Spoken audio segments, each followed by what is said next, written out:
As we stood outside the Waldorf, waiting for the taxi to JFK, Dave shook his head.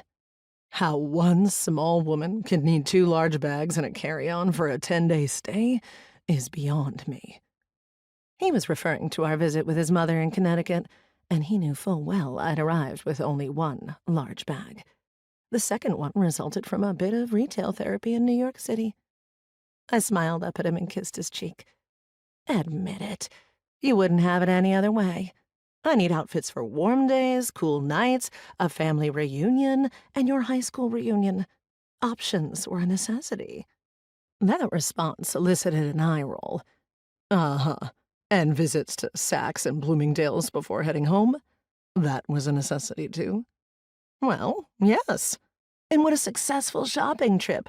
The perfect pair of jeans for the Billy Joel concert, and a new dress for Ellie's Christmas party.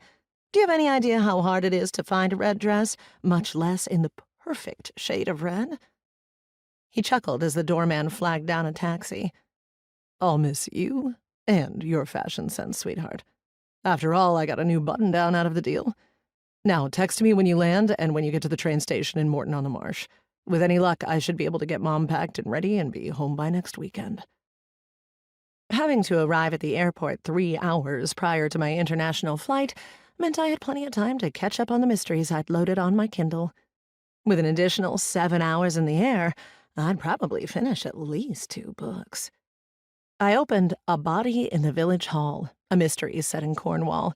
It was just my kind of book. A murder, an intrepid amateur sleuth, and a setting in one of my favorite spots. Try as I might, though, I couldn't get more than a few pages in without my thoughts drifting to our stay in Connecticut. We'd had a jam-packed visit with family and friends, but also squeezed in a few delightful days on our own. Typical of Dave, he surprised me with a scenic 2-day stay in Vermont at the romantic Stowe Meadows B&B.